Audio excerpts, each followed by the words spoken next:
Wala nang silbi ang babaeng baog na yan. Palayasin niyo. Sigaw ni Doña Carmen habang yakap ni Marco ang kanyang buntis na kabit. Sa mismong anibersaryo namin, kinuha nila ang 10 taon ng aking pawis at dugo. Ngunit hindi nila alam, hawak ko ang titulo ng mismong lupang kinatatayuan nila. Pinalayas nila ang isang utusan, ngunit paano kung ang bumalik ay ang tunay na nagmamay-ari ng lahat? Huwag mong hayaang makasagabal ang babaeng iyan sa kinabukasan niyo ni Clara, Marco. 1 taon na lang at wala na tayong mapapala sa kanya. Kaya tiisin mo muna ang pagmumukha niya hanggang sa malipat ang lahat ng ari-arian. Ang boses ni Doña Carmen ay parang laslas ng patalim sa katahimikan ng pasilyo. Malamig, walang emosyon, at punong-puno ng pagkalkula. Sa loob ng madilim na kusina, napatigil ang kamay ni Elena sa paglalagay ng icing sa ibabaw ng cake. Ito ang cake na ginawa niya para sa kanilang 10 anibersaryo ng kasal. Ang hininga niya ay tila pumanaw sa loob ng kanyang dibdib, at ang bawat salitang narinig niya ay parang laso na unti-unting dumadaloy sa kanyang mga ugat. I know, Mom. Konting tiis na lang. Mahirap ding magpanggap na mahal ko pa siya tuwing gabi habang si Clara ang iniisip ko.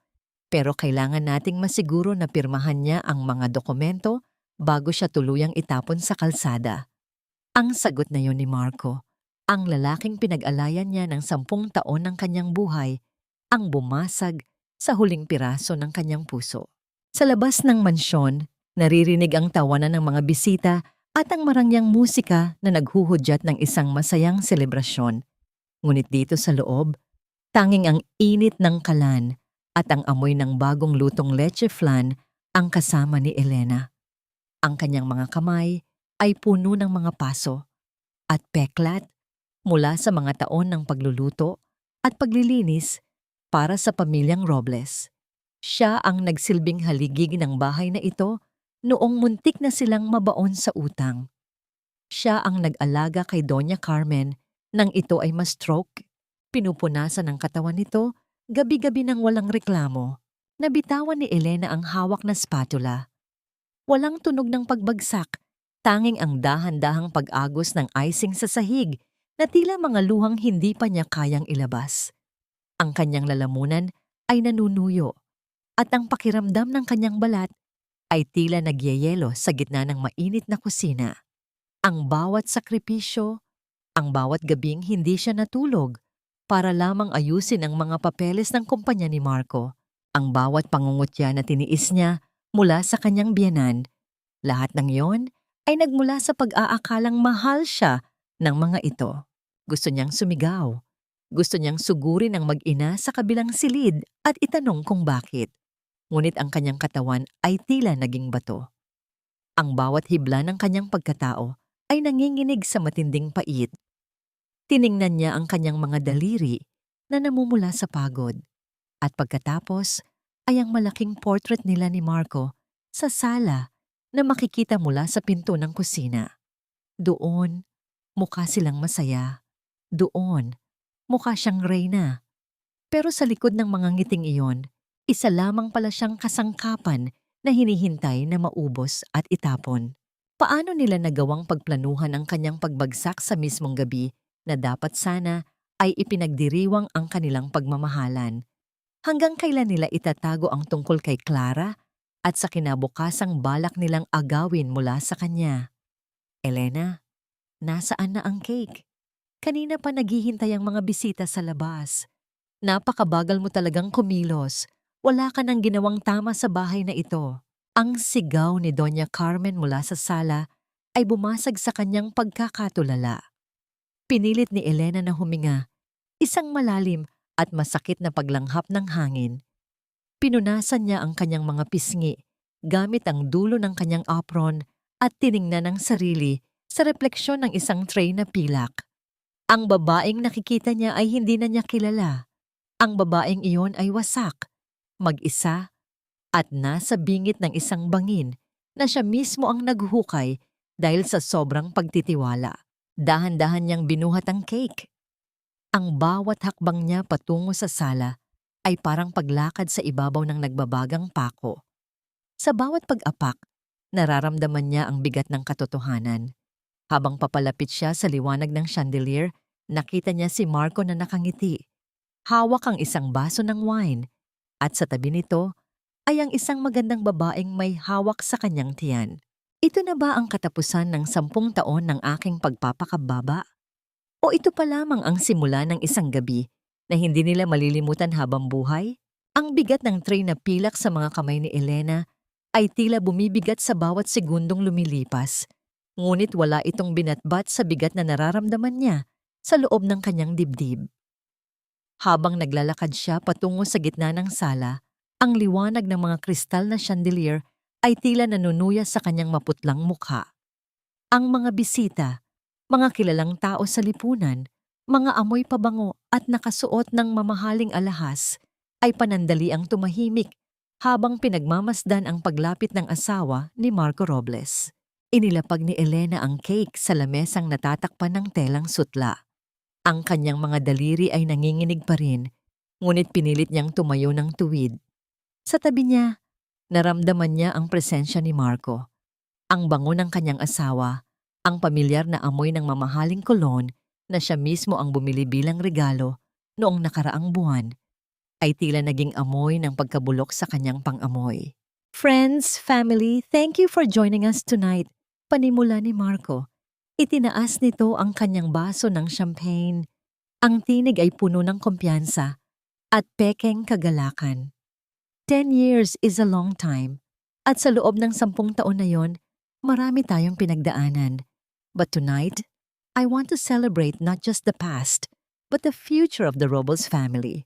Lumingon si Marco kay Clara, ang babaeng nakatayo sa kabilang panig ng lamesa. Ang suot nitong hapit na damit na kulay ginto ay tila sinadyang itampok ang maliit na umbok sa kanyang tiyan. Ang sakit na naramdaman ni Elena ay tila isang kidlat na gumuhit sa kanyang buong pagkatao. Nakita niya ang mapanuyang mamnangiti sa mga labi ni Clara, isang ngiti ng isang manunungkit na nagtagumpay sa kanyang pagnanakaw. I am happy to announce, patuloy ni Marco, habang dahan-dahang inilalagay ang kanyang kamay sa baywang ni Clara sa harap ng lahat, na magkakaroon na kami ng tagapagmana. Clara is carrying Maisa. At dahil dito, kailangan kong gumawa ng isang desisyon para sa ikabubuti ng legacy ng aming pamilya. Ang mga bulungan ay agad na kumalat sa buong silid, gaya ng apoy sa tuyong damo. Ang mga mata ng mga bisita ay bumaling kay Elena. Mga matang puno ng awa, pangungutya, at malisya. Ang hiya na bumabalot sa kanya ay tila isang malapot na putik na dahan-dahang lumulunod sa kanyang pagkatao. Ang kanyang dignidad, na maingat niyang inalagaan sa loob ng isang dekada, ay dinurog sa harap ng lahat sa loob lamang ng ilang sandali. Elena! Tawag ni Doña Carmen. Ang matanda ay lumapit. Ang bawat hakbang ay puno ng awtoridad at kalupitan. Ang mga mata nito ay walang bakas ng pagmamahal. Tanging ang lamig ng isang negosyanteng nagtatapon ng isang sirang gamit. Narinig mo ang anak ko. Ang isang pamilya ay hindi mabubuo kung ang pundasyon ay baog. You had your chance, but you failed to give this family what it needs. Ngayon, oras na para ibigay mo ang posisyon sa taong karapat-dapat. Marco, bakit? Ang tanging lumabas sa mga labi ni Elena, isang mahinang bulong na halos hindi marinig sa gitna ng ingay. Don't make this harder than it is, Elena, sagot ni Marco. Ang boses ay wala ng bakas ng init. Nag-usap na kami ni Mama. Ang lahat ng gamit mo ay nakaimpake na. You are no longer a Robles starting tonight. My lawyer will send the papers tomorrow. Ngayon please, live gracefully. Huwag mo nang hiyain ang sarili mo lalo. Bago pa man makasagot si Elena, marahas na hinawakan ni Doña Carmen ang kanyang braso at hinalos siya patungo sa pintuan. Ang mga tao ay nagbigay daan, tila umiiwas na madikit sa isang babaeng itinakwil. Walang isang kamay na humawak sa kanya para pigilan ang pagbagsak. Walang isang tinig na nagtanggol sa kanya. Pagdating sa labas ng malaking gate ng mansyon, marahas na itinapon ng mga bodyguard ang 2 maleta sa semento. Kasabay nito ang malakas na pagbagsak ng gate na lumikha ng tunog na tila hudyat ng pagtatapos ng kanyang mundo. Ang katahimikan ng gabi ay biglang nabasag ng pagpatak ng ulan, malamig, malungkot, at tila nakikiramay sa kanyang pagkawala. Napaluhod si Elena sa basa at malamig na kalsada. Ang kanyang marangyang gown ay nababasa na ng maruming tubig ulan, ngunit hindi niya ito nararamdaman. Ang nararamdaman niya ay ang bawat pintig ng kanyang puso na tila unti-unting pinupunit. Sa loob ng mansyon, muling tumugtog ang musika. Mas malakas, mas masaya. Ipinagdiriwang nila ang kanyang pagkawasak. Mag-isa siya. Wala siyang pera, wala siyang pamilya, at wala nang natitirang halaga sa sarili. Habang bumubuhos ang ulan, tila naging malabo ang lahat sa kanyang paningin dahil sa pinaghalong luha at tubig. Ang lamig ay nanunuot sa kanyang mga buto, ngunit mas matindi ang lamig na nanahan sa kanyang kaluluwa. Sa gitna ng kanyang paghagulgol, isang tunog ng paparating na sasakyan ang dahan-dahang huminto sa kanyang harapan. Ang liwanag ng headlight nito ay tumama sa kanyang nanginginig na katawan. Ang pintuan ng sasakyan ay bumukas at ang tunog ng mga yabag ng sapatos sa basang semento ay papalapit sa kanya. Isang itim na payong ang dahan-dahang sumilong sa kanya. Pumuputol sa malamig na hapdi ng ulan. Ang ulan ay hindi sapat upang hugasan ang lahat ng sakit, ngunit sapat ito upang itago ang iyong mga luha hanggang sa ikaw ay muling lumakas. Isang malalim at baritonong boses ang nagsalita. Napaangat ang tingin ni Elena. Isang lalaking nakasuot ng maayos na Amerikana ang nakatayo sa kanyang harap. Ang muka ay bahagyang natatakpan ng dilim, ngunit ang mga mata ay puno ng isang uri ng pag-unawa na hindi pa niya kailanman nakita. "Sino ka?" Pautal na tanong ni Elena. Ang lalaki ay hindi sumagot agad. Sa halip, inabot nito ang isang maliit at lumang cellphone na tila matagal nang hindi nagagamit. "Tumatawag ang iyong nakaraan, Elena Robles, at sa pagkakataong ito, hindi ka na mag-iisa sa laban." Ang bawat pag-ikot ng gulong ng sasakyan sa basang kalsada ay tila isang malalim na buntong hininga na naglalayo kay Elena mula sa impyernong itinuring niyang tahanan sa loob ng 10 taon. Sa loob ng sasakyan, ang katahimikan ay mabigat at puno ng hindi masabing mga katanungan. Nakasandal ang kanyang ulo sa malamig na salamin ng bintana. Pinagmamasdan ang mga ilaw ng lungsod na unti-unting naglalaho at napapalitan ng madidilim na anino ng mga puno at bukiran. Sa tabi niya, ang lalaking nagpakilalang Gabriel ay nananatiling tahimik. Ang kanyang mga kamay ay matatag sa manibela. Hindi siya nagtatanong, hindi siya humihingi ng paliwanag. Ang kanyang presensya ay tila isang pader na humaharang sa hagupit ng bagyo na kasalukuyang sumisira sa kaluluwa ni Elena. "Malayo pa ba tayo?" Ang mahinang tanong ni Elena. Ang kanyang boses ay halos isang gasgas na tunog dahil sa sobrang pag-iyak. "Malapit na, Elena. Sa San Isidro, doon sa kumbento kung saan nanatili ang iyong ina bago siya pumanaw. Doon ay ligtas ka," sagot ni Gabriel nang hindi inaalis ang tingin sa kalsada.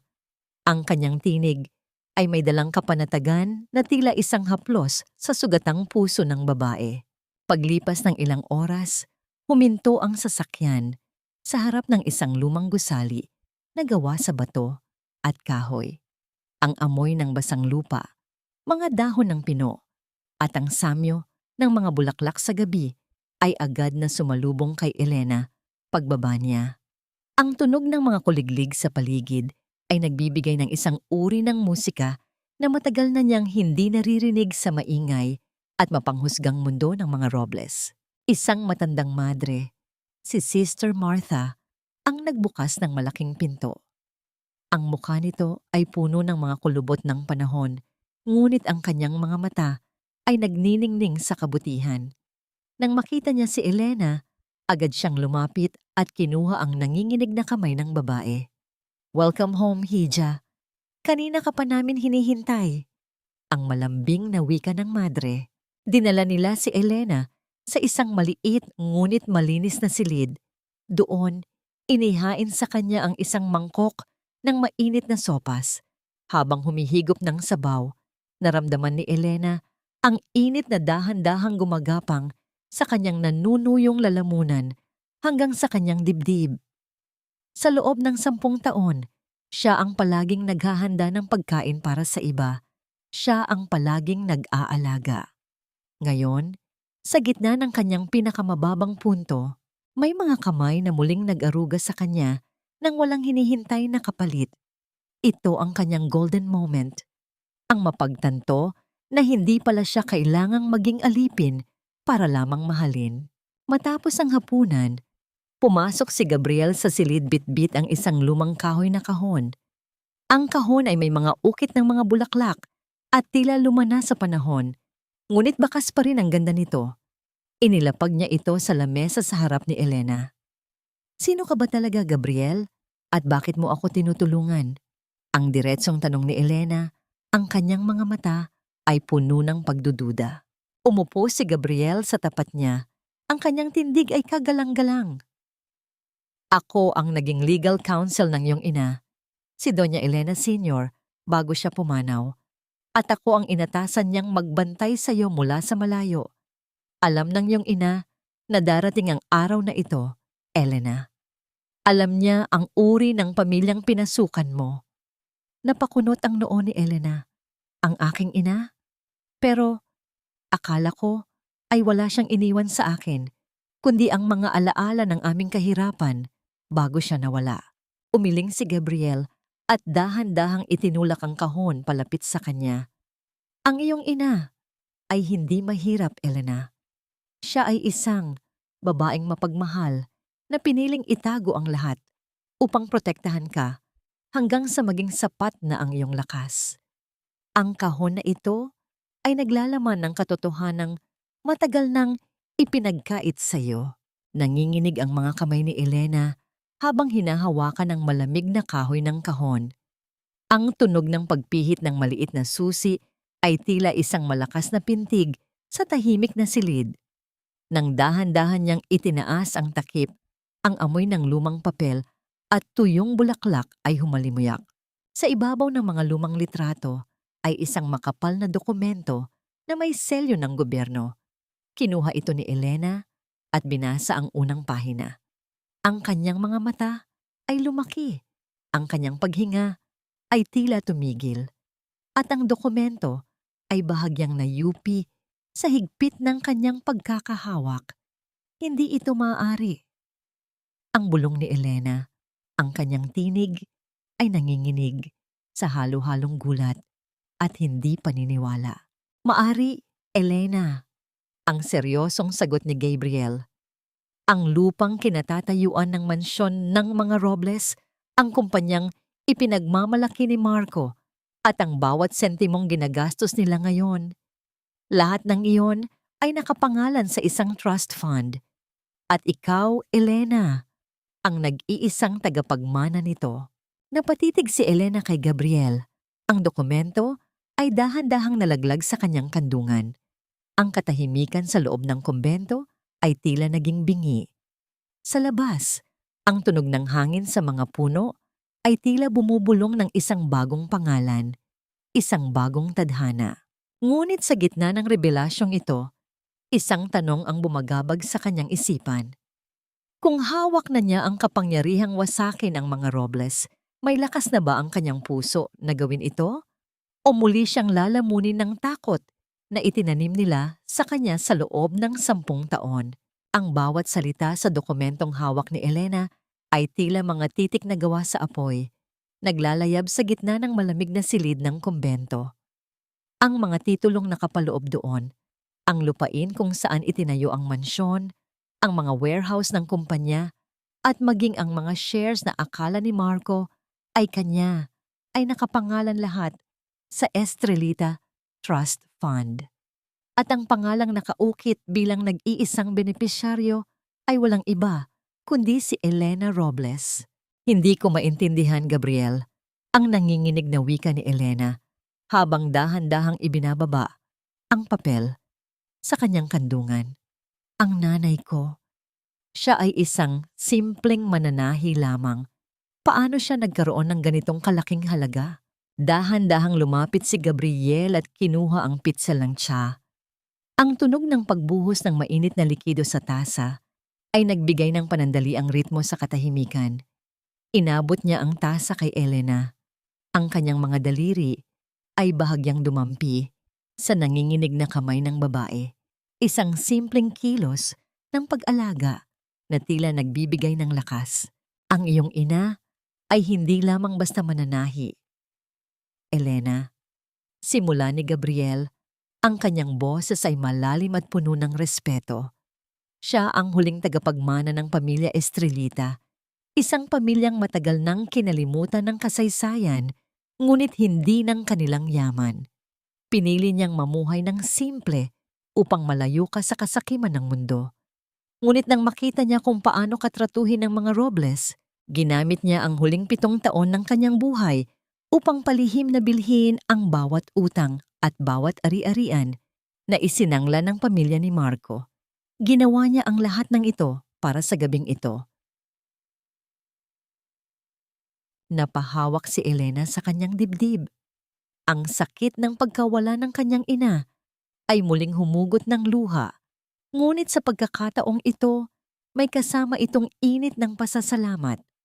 Ang kanyang ina, na inaakala niyang iniwan siyang walang kalaban-laban, ay gumawa pala ng isang matibay na baluti para sa kanya. Pero 10 taon akong tinawag na walang silbi ni Doña Carmen. Ang pait sa boses ni Elena ay hindi maikakaila. 10 taon kong napanaginipan na baka bukas ay mahalin nila ako kung magsisilbi pa ako ng mas maayos. Isang malaking kasinungalingan lamang pala ang lahat. Ang kanilang kasinungalingan ang naging bilangguan mo, Elena.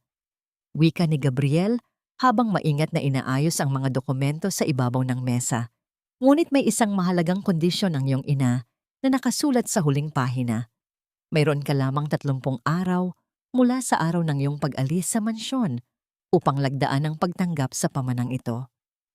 Kung hindi mo ito gagawin, ang lahat ng ari-arian ay mapupunta sa mga kawanggawa at ang pamilya Robles ay tuluyan ng mapapatalsik sa kanilang tahanan dahil sa mga utang na hindi na nila mababayaran. Kabosab kumbanteng diyeng pombanteng na habang nananatili ang katahimikan sa kumbento, sa kabilang dako ng mundo, sa loob ng marangyang mansyon ng mga Robles sa Maynila, ay tila walang bahid ang pagsisisi. Si Marco ay nakaupo sa kanyang malambot na sofa, nakayakap kay Clara habang tinitingnan ang mga katalogo ng mga mamahaling wedding coordinator. Ang tawa ni Clara ay malutong, puno ng pananabik sa marangyang buhay na akala niya ay tuluyan na niyang naagaw. Mabuti na lang at wala na ang pabigat na yun dito, Marco. Ang masayang sabi ni Clara habang hinihimas ang kanyang tiyan. Ngayon, maaari na nating gawin ang lahat ng gusto natin sa bahay na ito. Huwag kang mag-alala, mahal, sagot ni Marco. Ang kanyang mukha ay puno ng kayabangan. Ang lahat ng ito ay para sa inyo ng anak natin. Bukas na bukas, tatapusin na natin ang lahat ng papeles para wala ng koneksyon ang babaeng yon sa buhay natin. Ngunit ang kanilang pagdiriwang ay panandaliang naputol nang tumunog ang telepono ni Marco. Ang pangalan ng kanilang family banker ang lumitaw sa screen. Hello? Bakit napatawag ka sa ganitong oras? Ang tanong ni Marco. Ang tono ay may halong inis. Nang marinig ang boses sa kabilang linya, ang ngiti sa mga labi ni Marco ay dahan-dahang naglaho. Ang kanyang hawak sa telepono ay humigpit at ang kanyang mukha ay unti-unting nawalan ng kulay. Ang balita mula sa bangko ay tila isang malamig na tubig na ibinuhos sa kanyang nagbabagang kayabangan. Lahat ng kanilang credit lines ay biglang na-freeze at may isang secret trust na nagsampa ng foreclosure sa kanilang mansyon. Bumalik ang eksena sa kumbento. Tiningnan ni Elena ang panulat na inabot ni Gabriel. Ang bawat segundo ng katahimikan ay tila isang hakbang papalapit sa kanyang bagong buhay. Kapag pinirmahan ko ba ito, Gabriel, magiging katulad ba nila ako? Ang tanong ni Elena.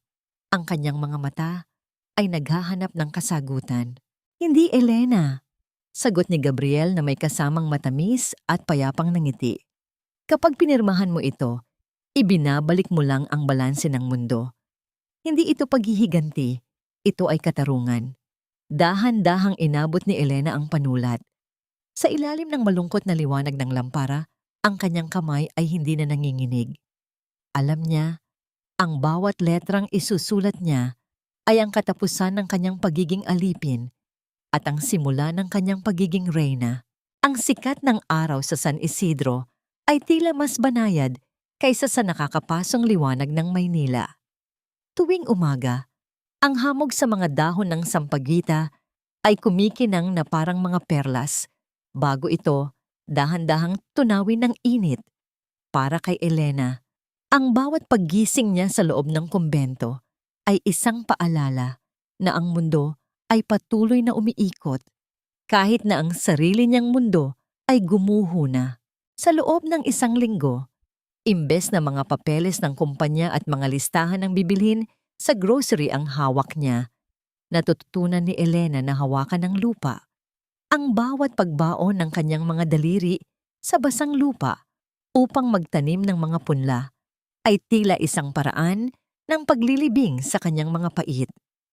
Ang tunog ng paghukay at ang marahang pagdampi ng hangin sa kanyang mukha ay nagbibigay sa kanya ng kapayapaang matagal nang ipinagkait sa kanya. Masyado mong pinapagod ang iyong sarili, Elena. Ang mga bulaklak ay hindi kailangang madaliin sa kanilang paglaki. Ang malalim at banayad na boses ni Gabriel ay bumasag sa katahimikan. Nakatayo ito sa ilalim ng puno ng narra. Bit-bit ang isang maliit na paper bag na naglalabas ng pamilyar na samyo. Gabriel, bati ni Elena, habang pinupunasan ang dumi sa kanyang pisngi gamit ang likod ng kanyang kamay. Isang maliit na ngiti ang sumilay sa kanyang mga labi. Isang ngiti na hindi napilit. Dinalhan kita ng mainit na mamon mula sa bayan. Naalala kong nabanggit mo noong isang gabi na ito ang paborito mong kainin noong bata ka pa. Wika ni Gabriel habang papalapit. Napatigil si Elena. Sa loob ng 10 taon, siya ang palaging nakaalala sa paboritong kape ni Marco, sa paboritong pabango ni Doña Carmen, at sa lahat ng maliliit na detalye ng buhay ng ibang tao. Ngunit ito ang unang pagkakataon na may isang taong nakaalala sa maliit na detalyeng binanggit niya nang minsanan lang. Ang pakiramdam na yon ay tila isang mainit na kumot na bumabalot sa kanyang nanlalamig na pagkatao. Naupo sila sa isang lumang bangko sa ilalim ng puno. Habang kumakain, ang katahimikan sa pagitan nila ay hindi nakakailang, kundi puno ng respeto. Isang malakas na ihip ng hangin ang nagpadpad sa ilang hibla ng buhok ni Elena sa kanyang mukha. Bago pa man niya ito maiayos, naramdaman niya ang dahan-dahang paggalaw ng kamay ni Gabriel. Maingat na inalis ni Gabriel ang buhok sa mukha ni Elena. Ang kanyang mga daliri ay bahagyang dumampi sa balat ng babae.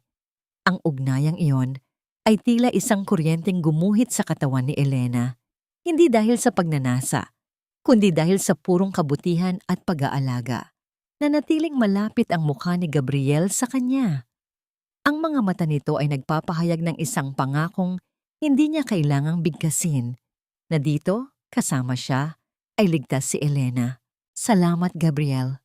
Bulong ni Elena. Ang kanyang puso ay tumitibok ng mas mabilis sa paraang hindi niya maipaliwanag. Ito ang tinatawag nilang kilig. Ang pakiramdam na ang iyong pagkatao ay muling kinikilala at pinahahalagahan. Nang hapong iyon, tumingin si Elena sa lumang salamin sa loob ng kanyang silid. Ang babaeng nakikita niya ay mayroon pa ring mga bakas ng pagod, ngunit ang dilim sa ilalim ng kanyang mga mata ay unti-unti nang naglalaho. Ang kanyang balat ay tila nagkakaroon muli ng kulay at ang kanyang mga mata ay mayroon ng kislap ng determinasyon.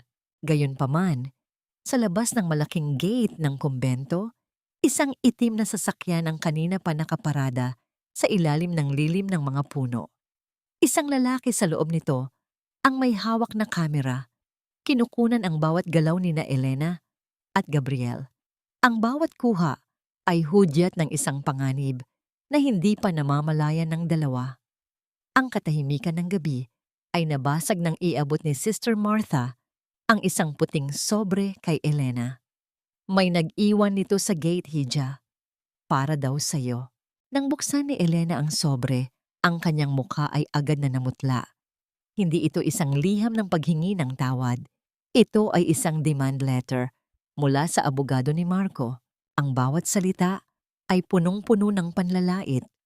Tinawag siyang manggagamit, pinaratangan na nagnakaw ng ilang gamit sa mansyon at binibigyan ng huling babala na pirmahan ang pagpapawalang bisa ng kasal nang walang hinihinging kahit isang kusing. Wala kang makukuha sa akin, Elena, dahil sa umpisa pa lang, wala ka namang halaga. Ang huling linya na tila sulat kamay pa ni Marco sa ibaba ng papel. Hinawakan ni Elena ang papel hanggang sa mayupi ito sa kanyang kamao. Ang sakit ay nandoon pa rin, ngunit sa pagkakataong ito, hindi na ito ang sakit ng isang biktima. Ito ang sakit ng isang babaeng handa ng lumaban. Kung iyan ang gusto mo, Marco, bulong ni Elena sa hangin. Ang kanyang tinig ay malamig at puno ng paninindigan. Ibibigay ko sa iyo ang hiling mo, ngunit huwag kang iiyak kapag nakita mo kung ano ang totoong nawala sa iyo. Sa loob ng opisina ng mga Robles sa lungsod, ang hangin ay tila masikip at puno ng tensyon. Wala na ang maayos at organisadong kapaligiran na dating pinananatili ni Elena. Ang mga dokumento sa ibabaw ng lamesa ni Marco ay nagkakagulo, ang mga folder ay nagkalat, at ang bawat drawer na buksan niya ay tila nagbibigay lamang ng higit na kalituhan. Nasaan na ang kontrata ng Garcia Project? Marco, sinabihan kita na ayusin ito noong nakaraang buwan pa. Ang sigaw ni Doña Carmen ay pumailan lang sa buong silid. Ang kanyang mukha ay mapula sa galit at pagkadismaya. Hindi ko alam. Si Elena ang huling humawak niyan. Lahat ng files, siya ang nag-aayos. Naiiritang sagot ni Marco habang hinihilot ang kanyang sentido. Ang kanyang mga mata ay may maiitim na bilog sa ilalim dahil sa puyat at stress mula sa mga tawag ng bangko. Napatigil si Doña Carmen. Sa loob ng 10 taon, hindi niya kailanman inisip kung paano tumatakbo ang kumpanya ng ganoon kaayos.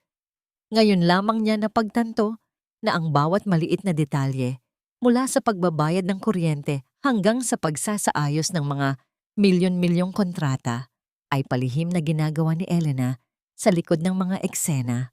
At ikaw, lumingon ang matanda kay Clara na nooy abala sa pag-aayos ng kanyang kuko sa isang sulok. Wala ka na bang ginawa kundi ubusin ang pera ng anak ko sa mga mamahaling bag? Hindi ka man lang makatulong dito sa opisina. Tita, buntis ako. 'Di ba? Sabi niyo dapat akong magpahinga. Ang sagot ni Clara na may kasamang irita. Ang tamis ng kanyang boses noon ay napalitan na ng pait. Ngayong wala na silang sapat na cash flow para suportahan ang kanyang marangyang pamumuhay. Ang pag-aaway ng dalawang babae ay naging pangkaraniwang tunog na sa loob ng mansyon. Isang ingay na tila nanggagaling sa mga pusong walang laman, kundi kasakiman. Habang nagkakagulo sa Maynila, ang katahimikan sa probinsya ay tila isang banal na musika para kay Elena. Nakaupo siya sa harap ng isang antigong lamesa sa loob ng opisina ng kumbento. Sa kanyang tabi, nakatayo si Gabriel. Ang kanyang presensya ay nagbibigay ng lakas na hindi kailanman naibigay ni Marco. Inilatag ni Gabriel ang huling pahina ng dokumento. Ito na ang huling hakbang, Elena. Sa sandaling ilapat mo ang panulat na ito, ang lahat ng pag-aari ng mga Robles ay tuluyan ng mapapasailalim sa iyong kontrol. Hindi na sila maaring gumawa ng anumang desisyon nang wala ang iyong pahintulot. Huminga ng malalim si Elena. Tiningnan niya ang kanyang mga kamay. Wala na ang panginginig. Ang mga sugat at peklat mula sa nakaraan ay tila naghilom na, napalitan ng isang uri ng balat na mas matibay at mas matatag. Kinuha niya ang panulat. Ang tunog ng pagdampi ng dulo ng ballpen sa papel ay ang tanging maririnig sa silid. Dahan-dahan, sa isang matapang at eleganteng paraan, isinulat niya ang kanyang pangalan, Elena Estrelita Robles. Ito ang kanyang golden moment, ang sandali na ang kanyang lagda ay hindi na para sa isang tseke na pambayad ng utang ni Marco, kundi para sa kanyang sariling kalayaan at kapangyarihan. Ang bawat kurba ng kanyang lagda ay tila isang deklarasyon ng digmaan laban sa lahat ng nang-api sa kanya. Tapos na, Gabriel, wika ni Elena. Ang kanyang boses ay kalmado, ngunit may dalang bigat ng awtoridad. Hindi pa, Elena. Magsisimula pa lang ang tunay na laro. Sagot ni Gabriel na may kasamang makahulugang ng ngiti. Sa labas, ang araw ay nagsisimula nang lumubog, nagbibigay ng kulay kahel sa kalangitan. Ngunit para sa mga Robles, ang kadiliman ay kakarating pa lamang. Kinabukasan, isang puting sobre na may selyo ng korte ang inihatid sa opisina ni Marco. Nang buksan niya ito, ang kanyang buong katawan ay tila nanigas. Hindi ito sulat mula sa isang kliyente. Ito ay isang official notice of foreclosure. Hindi maari. Paano nila nalaman ang tungkol sa utang sa lupa? Ang nanginginig na bulong ni Marco. Sa ibaba ng dokumento, nakita niya ang pangalan ng kumpanyang naghain ng demanda. Estrelita Holdings. Marco, ano ang nangyayari? Sigaw ni Doña Carmen habang mabilis na pumasok sa silid. Kailangan nating makipagkita sa may-ari ng Estrelita Holdings. Ngayon din. Kung hindi, mawawalan tayo ng lahat sa loob ng 2 linggo. Ang sagot ni Marco, ang kanyang boses ay puno ng panlulumo. Hindi nila alam, ang taong tinatawag nilang Otessa, na kanilang pagmamakaawaan ay ang mismong babaeng itinapon nila sa ulan nang walang kahit isang kusing. Ang ingay at mabilis na takbo ng buhay sa Makati ay tila isang malakas na sampal sa pandama ni Elena matapos ang ilang linggong pananatili sa katahimikan ng San Isidro. Ang mga matatayog na gusali, ang amoy ng usok at mamahaling pabango, at ang walang tigil na pagbusina ng mga sasakyan ay tila nagpapaalala sa kanya na ang mundong ito ang minsang kumuha ng lahat mula sa kanya. Ngunit ngayon, hindi na siya babalik bilang isang biktima. Sa loob ng isang eksklusibong butik, nakatayo si Elena sa harap ng isang malaking salamin. Ang kanyang suot ay isang eleganteng navy blue na business suit na tila sadyang ginawa para sa kanyang hubog. Ang tela nito ay malamig sa balat, at ang bawat tahi ay nagpapakita ng yaman at kapangyarihan. Wala na ang kanyang lumang apron na puno ng mantsa. Wala na ang kanyang mga kupas na tsinelas. Dahan-dahang lumapit si Gabriel mula sa kanyang likuran. Ang refleksyon ni Gabriel sa salamin ay nagpapakita ng isang lalaking puno ng paghanga. Ang kanyang mga mata ay nagniningning sa isang uri ng emosyon na higit pa sa pagiging isang abogado.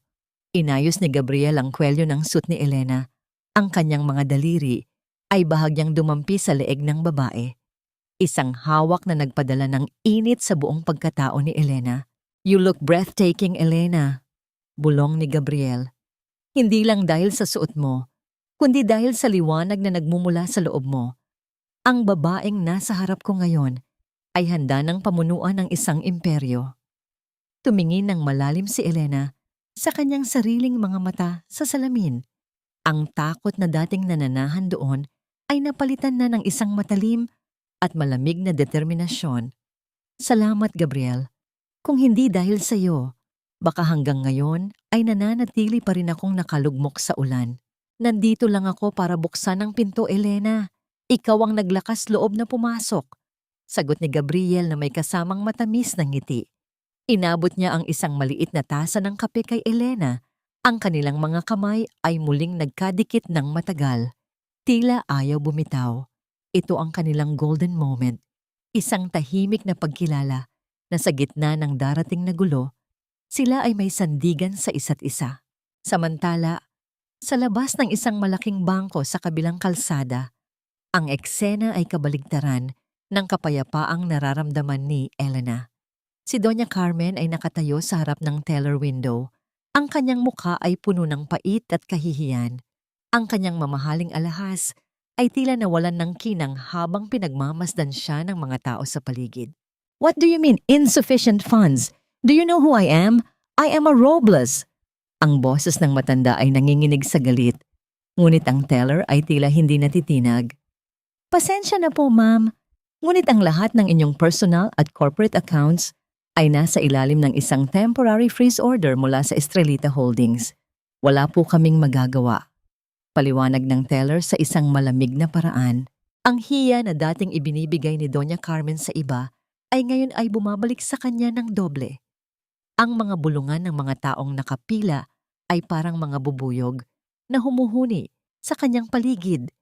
Pinagtatawanan ang kanyang pagbagsak mula sa pedestal ng kapangyarihan. Sa opisina ng mga Robles, si Marco ay parang isang hayop na nakakulong sa hawla.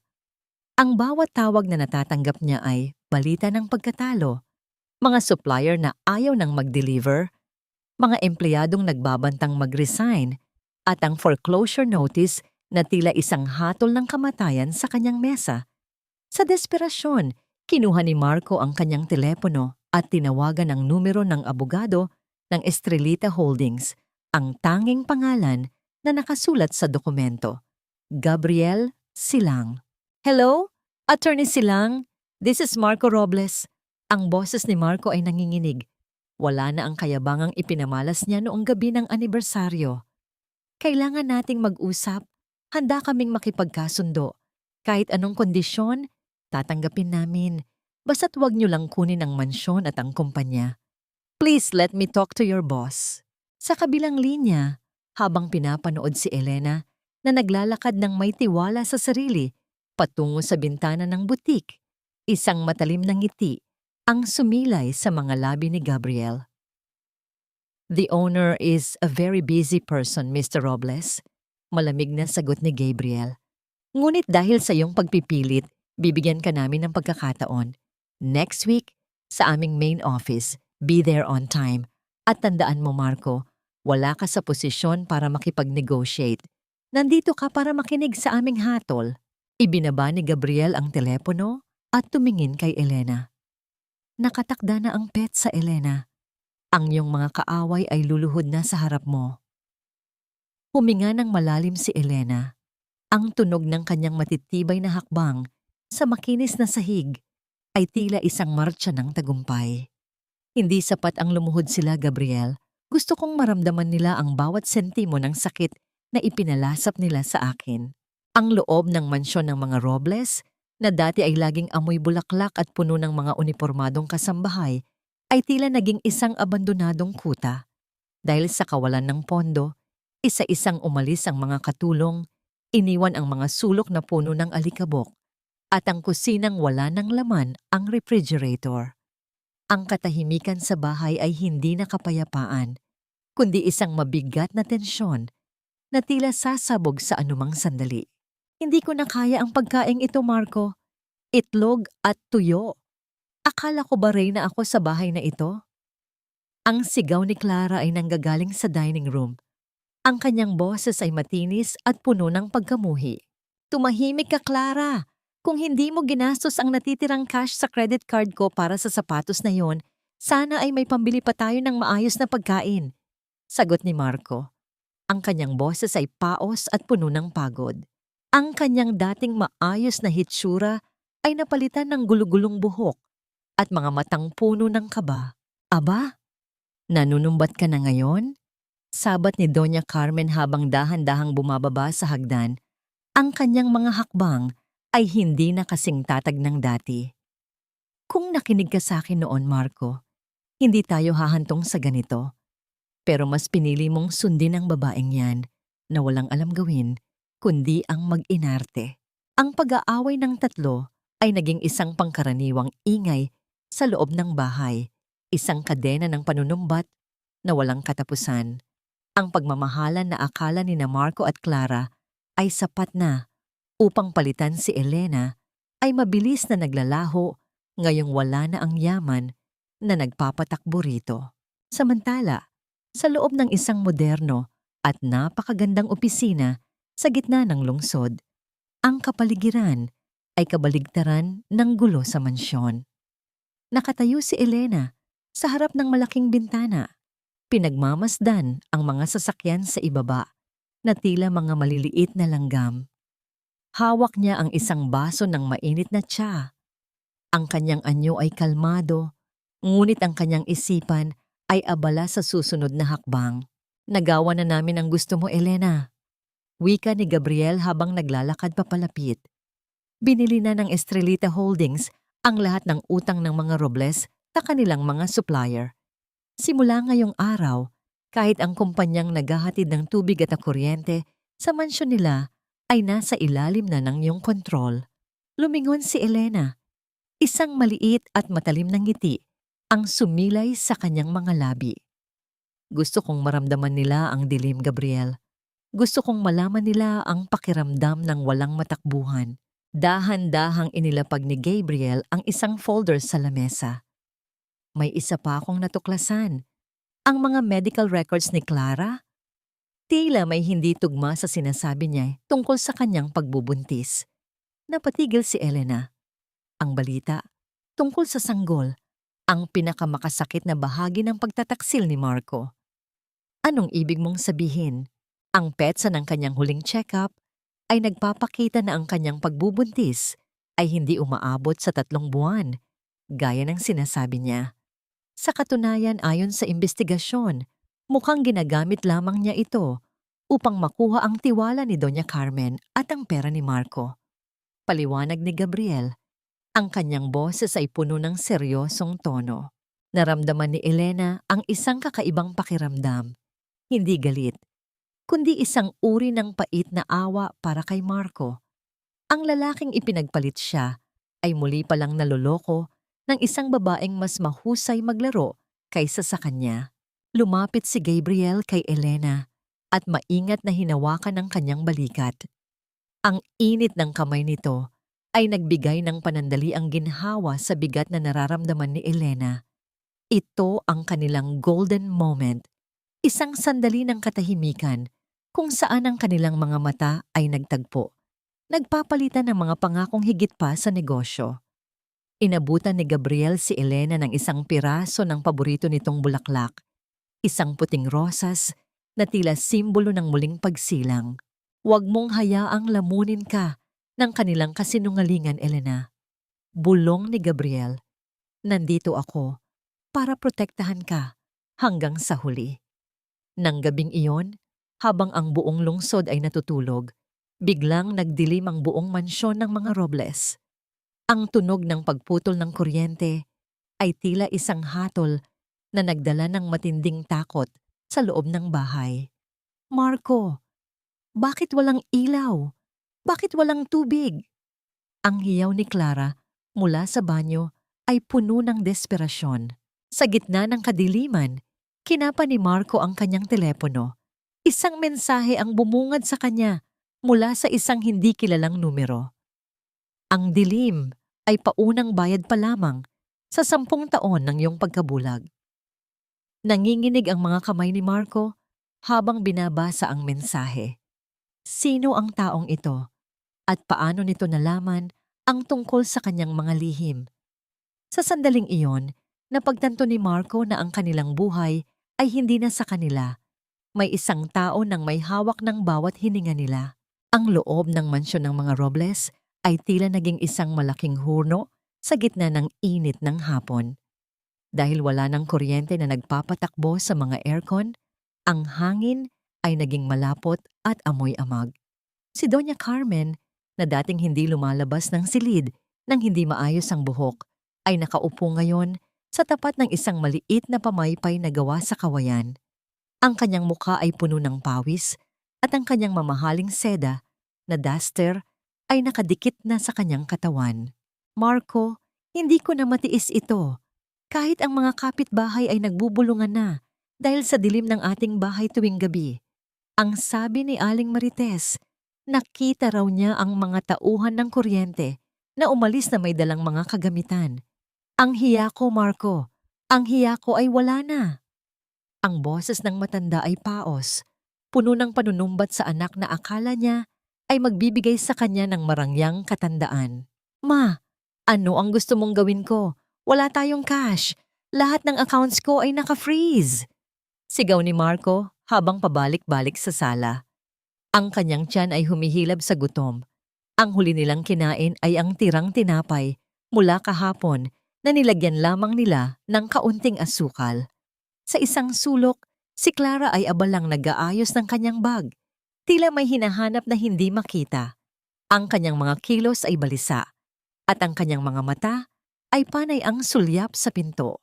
Clara, nasaan ang alahas na ibinigay ko sa iyo noong nakaraang buwan? Iyong kwintas na may brilyante? Kailangan nating isang layon para may pambayad tayo sa tubig. Ang utos ni Marco, ang kanyang tinig ay desperado. Napatigil si Clara, namutla ang kanyang mga pisngi at agad niyang isinara ang kanyang bag. Marco, hindi maaari. Remembrance ko yon mula sa'yo. At saka, para sa baby ito, di ba sabi mo protektahan natin ang kinabukasan niya? Ang baby, ang baby. Iyan na lang ba ang alam mong sabihin? Singal ni Marco. Gutom na ang nanay ko. Ibigay mo sa akin ang kwintas. Sa gitna ng kanilang pag-aagawan, aksidenteng nahulog ang bag ni Clara sa sahig. Bumuka ito at kumalat ang mga gamit sa sahig, mga lipstick, salamin, at isang maliit na bote ng gamot na mabilis na kinuha ni Clara. Ngunit hindi siya naging sapat na mabilis para hindi makita ni Marco ang isang pirasong papel na nalaglag din. Pinulot ni Marco ang papel. Ang kanyang mga mata ay nanliit habang binabasa ang nakasulat doon. Ito ay isang resibo mula sa isang klinika, ngunit hindi para sa prenatal check-up. Ito ay isang resibo para sa mga gamot na pampalipas ng buwan. Mga gamot na hindi iniinom ng isang babaeng tunay na nagdadalang tao. Clara, ano ito? Ang mahinang tanong ni Marco. Ang kanyang boses ay nanginginig sa namumuong galit. Bakit ka bumibili ng ganitong gamot? Marco, hindi yan sa akin. Sa kaibigan ko yan. Ang mabilis na palusot ni Clara, ngunit ang kanyang nanginginig na mga labi ay nagpapakita ng katotohanan. Ang bitag ng kanyang sariling kasinungalingan ay unti-unti nang sumasakal sa kanya. Habang nagaganap ang kaguluhan sa mansyon, si Elena ay nasa loob ng isang matahimik at malamig na library kasama si Gabriel. Ang amoy ng mga lumang libro at ang samyo ng sariwang kape ay nagbibigay ng pakiramdam ng kaligtasan. Nakaupo sila nang magkatabi, pinagmamasdan ang mga ebidensyang nakalap ng mga investigador ni Gabriel tungkol sa tunay na kalagayan ni Clara. Nagsisimula na silang magkagulo, Elena. Wika ni Gabriel. Ang kasinungalingan ay parang isang bahay na gawa sa baraha. Isang malakas na ihip lang ng katotohanan, guguho ang lahat. Tumingin si Elena sa labas ng bintana, sa papalubog na araw. Ang kanyang puso ay wala ng puwang para sa galit. Tanging ang hangaring matapos na ang lahat ng ito. Naramdaman niya ang kamay ni Gabriel na dahan-dahang pumatong sa kanyang kamay. Ang ugnayang iyon ay tila isang angkla na nagpapanatili sa kanya sa gitna ng bagyo. Dahan-dahang hinawakan ni Gabriel ang baba ni Elena at iniharap ang mukha nito sa kanya. Huwag kang mag-alala. Pagkatapos ng susunod na linggo, wala na silang magiging kapangyarihan na saktan ka muli. Malaya ka na, Elena. Ito ang kanilang golden moment. Isang sandali kung saan ang distansya ng kanilang mga muka ay tila naglalaho. Tanging ang tunog ng kanilang mga hininga ang maririnig sa katahimikan ng library. Hindi ito tungkol sa pagnanasa, kundi tungkol sa dalawang kaluluwa na nakahanap ng katuwang sa gitna ng kawalan. Ipinatong ni Elena ang kanyang ulo sa balikat ni Gabriel. Ninanamnam ang amoy ng kanyang Amerikana na amoy cedarwood at kape. Sa sandaling iyon, naramdaman ni Elena na sa wakas, siya ay nasa tamang lugar na. Salamat, Gabriel, sa lahat, bulong ni Elena. Walang anuman, Elena. Gagawin ko ang lahat para makita kang muling nang ngumingiti ng buo. Sagot ni Gabriel habang marahang hinahaplos ang buhok ng babae. Ngunit ang kanilang kapayapaan ay panandaliang naputol nang mag-vibrate ang cellphone ni Gabriel. Isang mensahe mula sa kanyang tauhan. Attorney, desperado na si Marco. Nagpaplano siyang pumunta sa opisina bukas ng walang pasabi para mahanap ang may-ari. Mukhang may dala siyang hindi maganda. Hinawakan ni Elena ang braso ni Gabriel. Hayaan mo siyang pumunta, Gabriel. Oras na para harapin niya ang multo ng kanyang mga maling desisyon. Ang bawat hininga ni Marco ay tila may kasamang bubog na sumusugat sa kanyang lalamunan. Hawak pa rin niya ang piraso ng papel na nagpapatunay sa panloloko ni Clara. Isang resibo na nagpapakita na ang lahat ng luha, ang lahat ng drama tungkol sa tagapagmana, at ang lahat ng dahilan kung bakit niya itinapon si Elena ay isa lamang palang malaking palabas. Magpaliwanag ka, Clara. Ang asik ni Marco, ang kanyang boses ay tila isang hayop na nasugatan. Sabi mo ay buntis ka. Sabi mo ay magkakaroon tayo ng anak. Bakit may ganito kang gamot? Bakit wala kang prenatal records na maipakita sa akin? Marco, makinig ka. Nagkakamali ka ng iniisip. Ang panginginig ng boses ni Clara ay hindi na maitago. Umatras siya hanggang sa sumandalang kanyang likod sa malamig na pader ng kanilang madilim na sala. Ginagawa ko lang ito dahil mahal kita. Ayaw kitang mawala. Alam kong gustong-gusto ni Doña Carmen ng apo kaya natakot ako. Minahal? Ang malakas na tawa ni Marco ay puno ng pait. Pinaniwala mo ako sa isang kasinungalingan habang winawasak ko ang buhay ng babaeng tunay na nagmahal sa akin. Dahil sa'yo, pinalayas ko si Elena. Dahil sa'yo, wala kaming kuryente, wala kaming pera, at mawawalan na kami ng bahay. Sa itaas ng hagdan, nakatayo si Doña Carmen.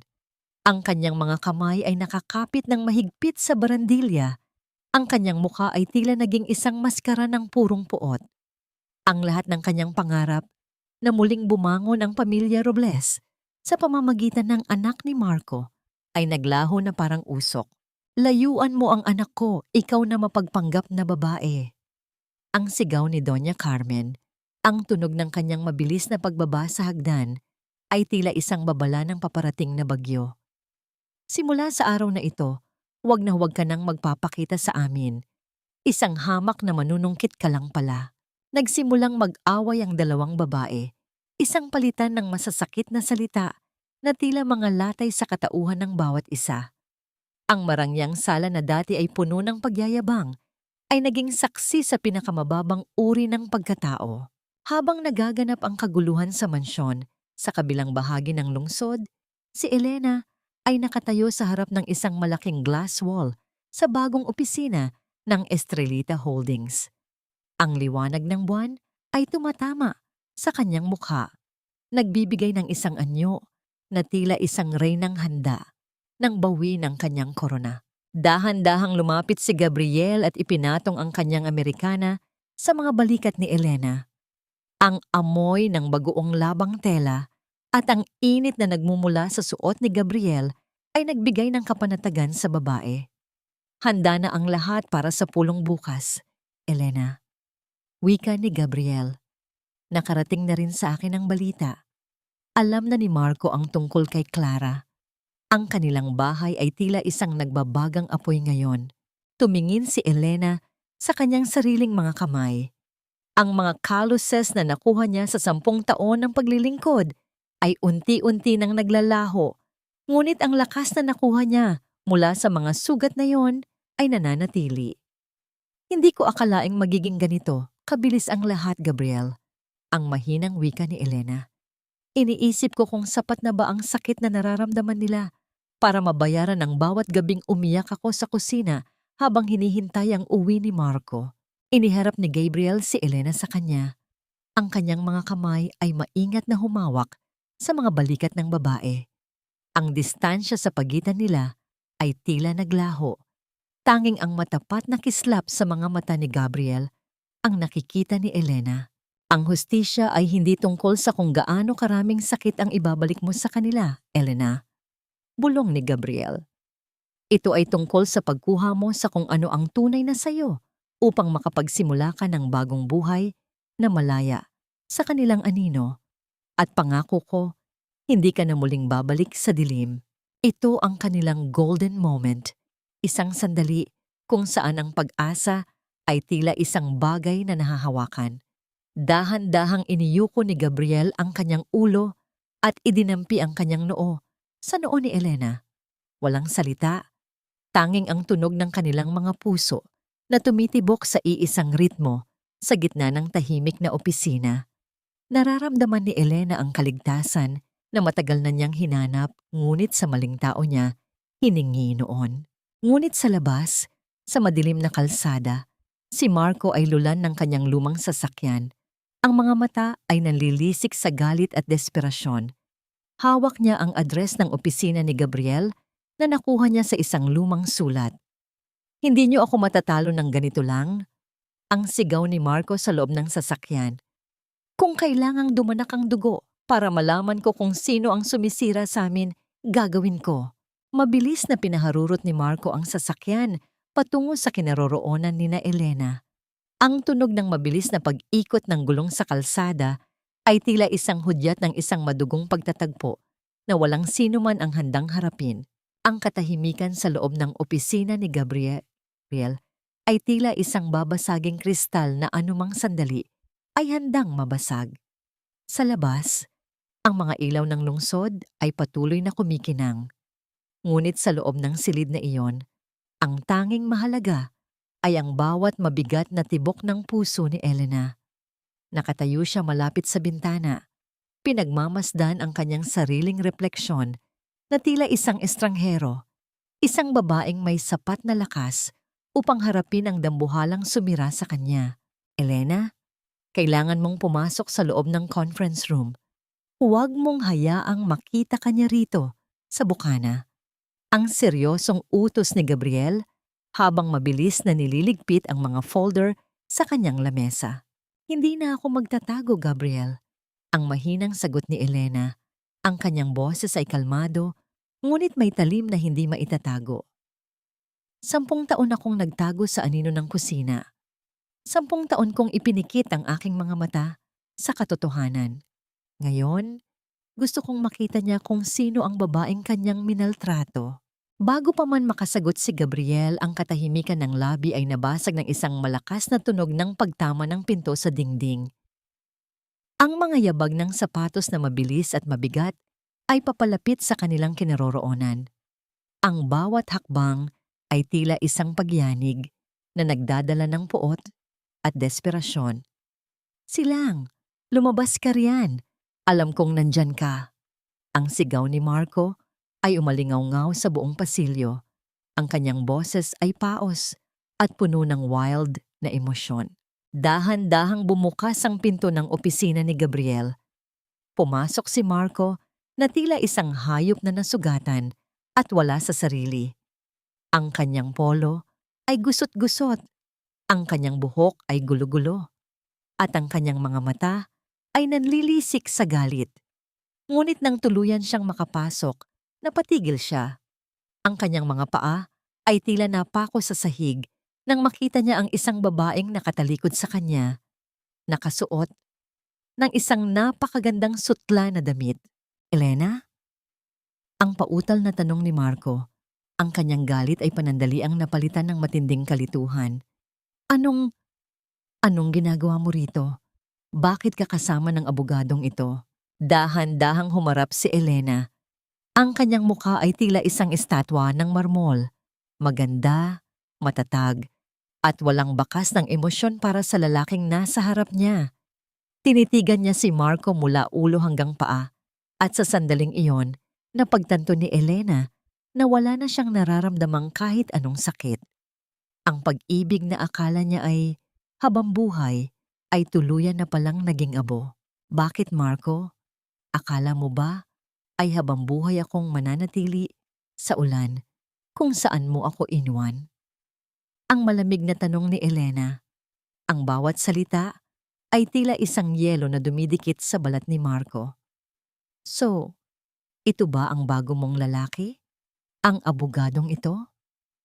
Ang panunumbat ni Marco, sinusubukang ibalik ang kanyang kayabangan upang itago ang kanyang takot. Kaya ba mabilis kang nakaalis? Kaya ba hindi ka na nagmakaawa? Ginamit mo ba ang katawan mo para makuha ang tulong niya?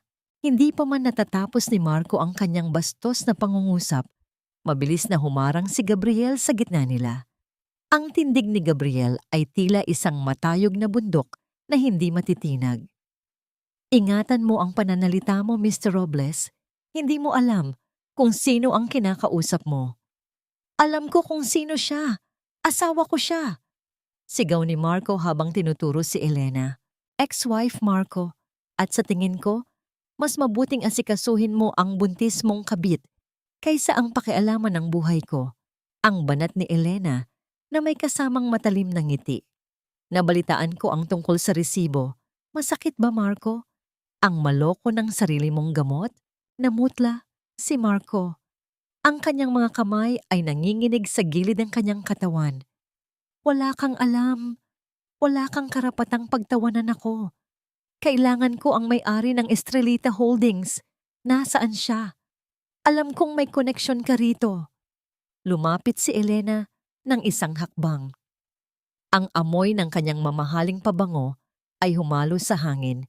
Isang amoy na nagpapakita ng kanyang bagong katayuan. Bakit mo siya gustong makita, Marco? Para magmakaawa? Para gamitin ang iyong mga peking luha? Kailangan kong maisalba ang mansyon para kay Mama. Elena, kung may alam ka, sabihin mo sa akin. Kahit anong kapalit gagawin ko. Ang desperadong pakiusap ni Marco, ang kanyang boses ay tila isang batang nawawala. Ito ang kanilang golden moment, isang sandali kung saan ang kapangyarihan ay tuluyan ng lumipat ng kamay. Pinagmasdan ni Elena ang lalaking dati ay tinitingala niya at nakakita lamang siya ng isang maliit na tao na duwag at sakim. Dahan-dahang iniabot ni Gabriel ang isang baso ng tubig kay Elena. Ang kanilang mga daliri ay nagkadikit ng matagal sa harap ni Marco. Isang tahimik na pagpapakita ng kanilang pagkakaisa. Umuwi ka na, Marco. Ang mahinang utos ni Elena. Magpahinga ka. Dahil bukas, sa 10:00 ng umaga, malalaman mo ang lahat ng sagot sa iyong mga katanungan. At sisiguraduhin ko na hindi mo makakalimutan ang oras na yon hanggang sa huling hininga mo. Anong ibig mong sabihin? Ang tanong ni Marco. Ang kanyang kaba ay tila isang malakas na tambol sa kanyang dibdib. Palayasin mo na siya, Gabriel. Ang ingay niya ay nakakasira ng katahimikan ng gabi. Wika ni Elena habang muling tumatalikod upang pagmasdan ang buwan. Pilit na inilabas ng mga security guard si Marco habang ito ay sumisigaw pa rin ng mga pagbabanta. Ngunit sa loob ng silid, nanatili ang kapayapaan. Lumapit si Gabriel kay Elena at maingat na hinawakan ang kanyang siko. Ayos ka lang ba? Ang malambing na tanong ni Gabriel. Ngayon lang ako naging ganito kaayos, Gabriel. Ang sagot ni Elena habang may luhang pumatak sa kanyang pisngi. Isang huling luha para sa 10 taon na kanyang kinalimutan. Ngunit sa labas ng gusali, habang papasok si Marco sa kanyang sasakyan, isang madilim na anino ang lumapit sa kanya. Isang lalaking nakasuot ng jacket ang nag-abot ng isang envelope. Pinapabigay ni Clara. Sabi niya, kung gusto mo pang makita ang mga dokumento ng kumpanya na kinuha niya, pumunta ka sa address na ito. Napatingin si Marco sa address. Ito ay isang liblib na warehouse sa labas ng lungsod. Sa gitna ng kanyang galit kay Elena at takot sa bukas, gumawa si Marco ng isang desisyong magdadala sa kanya sa isang mas malalim na panganib. Ang loob ng bodega sa labas ng lungsod ay binalot ng nakabibinging katahimikan, maliban sa tunog ng malalakas na hininga ni Marco na tila isang hayop na naghahanap ng mapagtataguan. Ang amoy ng alikabok, kalawang, at napanis na hangin ay humalos sa kanyang pawis habang tinatahak niya ang madilim na pasilyo. Tanging ang liwanag mula sa kanyang cellphone ang nagbibigay ng anino sa mga naglalakihang kahoy na crate. "Clara, nasaan ka? Ibigay mo sa akin ang mga dokumento." Ang sigaw ni Marco, ang boses ay nanginginig sa pagitan ng galit at takot. Sa dulo ng bodega, isang figura ang dahan-dahang lumitaw sa ilalim ng isang nag-iisang bumbilya na kumukurap-kurap. Nakaupo si Clara sa isang lumang silya, ang kanyang mga binti ay nakakrus at ang kanyang muka ay walang bakas ng kaba. Sa kanyang kandungan ay isang makapal na folder, ang mga huling kontrata at titulo na ninakaw niya mula sa vault ni Marco noong gabi ng anibersaryo. "Ang aga mo naman, Marco." Ang boses ni Clara ay malamig. Wala na ang lambing na dati niyang ginagamit upang paikutin ng lalaki. "Akala ko ba ay abala ka sa pagmamakaawa sa bago mong amo? Ibigay mo sa akin yan, Clara. Pinagkatiwalaan kita. Ibinigay ko sa iyo ang lahat." Sigaw ni Marco habang papalapit. "Ibinigay ang lahat?" Ang malakas na tawa ni Clara ay umalingaw-ngaw sa buong bodega, isang tunog na tila nanunokso sa pagiging tanga ni Marco. "Ang ibinigay mo sa akin ay isang kumpanyang lubog sa utang at isang mansyong nakasanla na pala sa iba. Akala ko ay jackpot na ako sa iyo, Marco Robles, pero isa ka lang palang hungkag na lalaki na nakadepende sa galing ng kanyang asawa." Napatigil si Marco. Ang kanyang mga kamao ay nakakuyom hanggang sa mamuti ang kanyang mga buko-banyo. Ang katotohanan ay tila isang malamig na tubig na ibinuhos sa kanya. Hindi lang siya nawalan ng yaman, nawalan din siya ng dangal sa kamay ng isang babaeng itinuring niyang reyna, kapalit ni Elena. "Hindi ako buntis, Marco, at ang mga dokumentong ito, naibenta ko na ang mga impormasyon dito sa mga kalaban mo sa negosyo." Patuloy ni Clara habang tumatayo at iniaayos ang kanyang mamahaling jacket. "Salamat na lang sa lahat, pero aalis na ako ng bansa bukas. Huwag mo na akong hahanapin." Dahan-dahang lumabas si Clara sa dilim. Iniwan si Marco na nakatayo sa gitna ng bodega, mag-isa at wasak. Ang tunog ng pagsara ng malaking pinto ng bodega ay tila hudyat ng huling hatol sa kanyang buhay. Habang nagaganap ang kalunos-lunos na pagbagsak ni Marco sa loob ng isang tahimik na hardin sa kumbento, ang hangin ay amoy sampagita at puno ng kapayapaan. Nakaupo si Elena sa isang bangkong kahoy, pinagmamasdan ang langit na puno ng mga bituin. Dahan-dahang lumapit si Gabriel, bit-bit ang isang makapal na shawl. Maingat niya itong ipinatong sa mga balikat ni Elena. Ang kanyang mga kamay ay nanatili doon ng ilang segundo upang ibahagi ang kanyang init. Ang ugnayang iyon ay tila isang tahimik na pangako na sa dulo ng lahat ng kaguluhang ito, may isang taong mananatili sa tabi ni Elena. "Bukod sa yaman, Elena, ano pa ang gusto mong bawiin sa kanila?" Ang mahinang tanong ni Gabriel, ang kanyang boses ay puno ng malalim na malasakit. Tumingin si Elena kay Gabriel. Ang kanyang mga mata ay nagniningning sa ilalim ng liwanag ng buwan. "Gusto ko lang bawiin ang katahimikan ng aking isipan, Gabriel. Ang 10 taon na ginugol ko sa paninilbihan sa kanila ay tila isang mahabang panaginip na puno ng bangungot. Ngayon, gusto ko nang magising. Ito ang kanilang golden moment. Isang sandali kung saan ang mundo ay tila huminto sa pag-ikot." Hinawakan ni Gabriel ang kamay ni Elena. Ang kanilang mga daliri ay nagkabit-kabit ng buong higpit. Dahan-dahang iniyuko ni Gabriel ang kanyang ulo at idinampi ang kanyang mga labi sa noo ni Elena. Isang halik na puno ng respeto, pag-asa, at isang uri ng pag-ibig na hindi nangangailangan ng mga mabulaklak na salita. Sa sandaling iyon, naramdaman ni Elena na ang kanyang puso na dati ay tila tuyong lupa ay muling dinidiligan ng pag-asa. Salamat, Gabriel, bulong ni Elena habang isinasandal ang kanyang ulo sa balikat ng lalaki. Nandito lang ako, Elena, hanggang sa huling hakbang ng laban na ito, sagot ni Gabriel habang marahang hinahaplos ang braso ng babae. Ngunit ang katahimikan ay panandaliang naputol nang tumunog ang telepono ni Gabriel. Isang mensahe mula sa kanyang mga tauhan. Attorney, nakita namin si Marco na lumabas ng bodega. Mukhang wala na siya sa katinuan. At bukas ng 10:00, sigurado kaming darating siya sa opisina kasama ang kanyang ina. Handa na ang lahat para sa pinal na pagharap.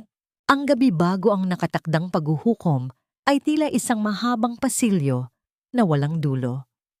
Sa loob ng tahimik na silid ni Elena sa kumbento, ang tanging maririnig ay ang banayad na paghampas ng hangin sa mga kurtinang puti at ang malayo. Halos hindi mapansing tunog ng kampana ng simbahan. Nakatayo si Elena sa balkonahe, ang kanyang mga kamay ay nakakapit sa malamig na rehas na bakal habang pinagmamasdan ang mga bituin na tila mga saksi sa kanyang mahabang pagtitiis. Ang bawat segundo ng katahimikan ay tila isang mabigat na hakbang sa kanyang isipan. Nararamdaman niya ang kaba, isang malamig na kuryente na gumagapang sa kanyang mga binti patungo sa kanyang dibdib. Hindi ito ang takot ng isang biktima, kundi ang kaba ng isang mandirigmang alam na bukas ay magbabago ang lahat. 10 taon siyang naging anino. Bukas, siya na ang magiging liwanag na susunog sa mga kasinungalingan ng mga Robles. Isang marahang katok sa pinto ang bumasag sa kanyang malalim na pag-iisip. Hindi na niya kailangang magtanong kung sino ito. Ang amoy ng sariwang kape at ang pamilyar, matatag na enerhiya sa labas ng pinto ay sapat na upang malaman niyang narito ang kanyang sandigan. Dahan-dahang pumasok si Gabriel. Nakita niya si Elena na nakatayo sa dilim. Ang kanyang anyo ay tila isang estatwa ng kalungkutan at katatagan. Hindi nagsalita si Gabriel. Sa halip, lumapit siya at maingat na ipinatong ang kanyang Amerikana sa mga balikat ni Elena. Ang init ng tela at ang amoy ni Gabriel, amoy cedarwood at katapatan, ay agad na nagbigay ng kapanatagan sa babae. Hindi ka makatulog? Ang mahinang tanong ni Gabriel, ang kanyang boses ay parang isang haplos sa gitna ng kadiliman. Masyadong maingay ang aking mga alaala, Gabriel. Ang sagot ni Elena habang mas isinisiksik ang sarili sa init ng Amerikana. Iniisip ko kung sapat na ba ang lakas na naipon ko sa loob ng ilang linggong ito upang harapin ang 10 taon ng aking pagkakaalipin. Iniharap ni Gabriel si Elena sa kanya. Sa ilalim ng malamig na liwanag ng buwan, ang mga mata ni Gabriel ay nagniningning sa determinasyon at isang uri ng pag-ibig na walang hinihinging kapalit. Huwag mong tingnan ang 10 taon bilang isang pagkatalo, Elena. Tingnan mo ito bilang apoy na nagpatigas sa iyong kalooban. Bukas, hindi ka na ang babaeng umiiyak sa kusina.